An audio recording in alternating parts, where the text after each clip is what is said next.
On lui doit notamment les livres Sur le chemin de la guérison, Le retour du Rishi, Le corps quantique, Santé parfaite et La vie sans condition.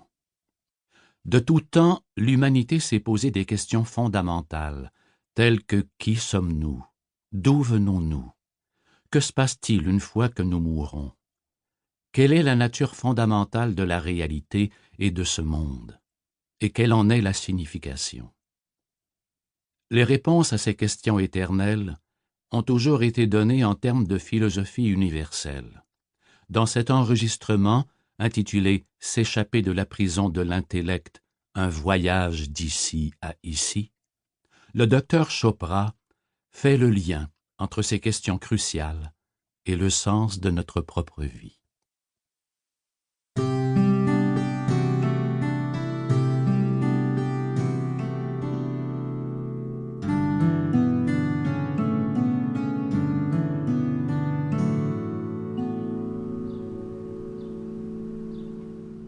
Nous sommes tous prisonniers de l'intellect.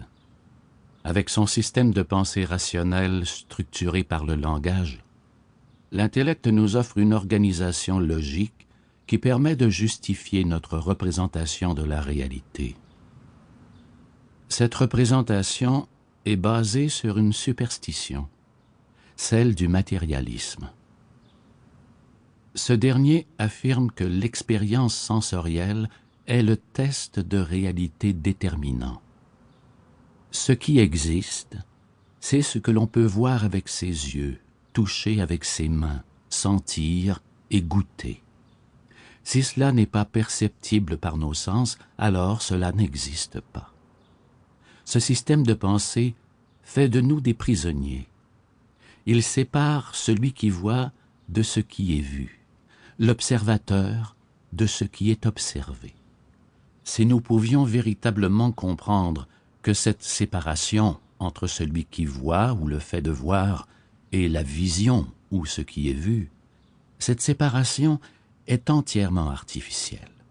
Si nous pouvions le savoir à la fois dans notre tête et dans notre vécu, alors nous serions libres. Rien n'est plus précieux que cette liberté, celle qui nous vient de l'absence totale de limites, celle qui nous donne l'insouciance suprême et nous permet de nous sentir libres comme une feuille au vent, libres comme le vent lui-même.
L'intellect se trompe, mais où?